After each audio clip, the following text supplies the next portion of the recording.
Tom and Kelvin were once classmates in college. Tom wore designer shoes. Kelvin wore the same worn-out sneakers for years. And even though life was hard for Kelvin, he never complained. He just kept going.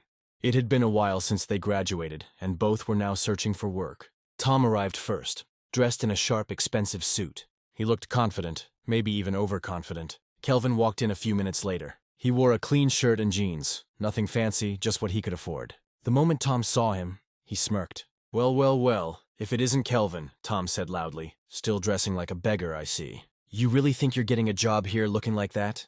Kelvin just stood quietly. He didn't say a word. He knew why he was here. For a job, not for drama. But Tom didn't stop. "I'm the one getting this job anyway," he sneered. "My father is friends with the CEO. You're just a nobody." Kelvin still stayed quiet, calm, focused. Tom got irritated that Kelvin wouldn't react. So he walked up to him, grabbed his shirt, and shouted, "Why aren't you saying anything? You want people to see me like a fool?" Then suddenly, the door opened.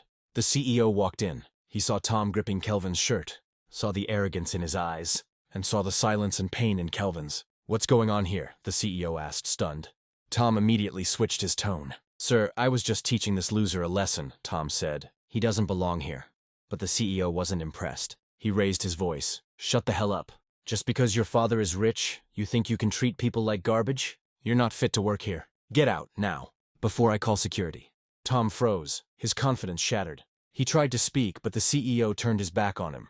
And Tom was escorted out. The room went silent. Then the CEO turned to Kelvin. "I'm sorry you had to go through that," he said gently. "Please, come in. Let's start your interview." Kelvin nodded. His voice calm, steady. He answered every question with heart and honesty. A week later, Kelvin got a call. "Congratulations," the voice on the phone said. "You got the job." Kelvin smiled. Not because he wanted revenge, but because he knew that staying humble and focused would always speak louder than any insult. Life isn't about where you start. It's about how you treat people, and how you carry yourself through the storms. Because in the end, character beats connections, and kindness wins, every single time.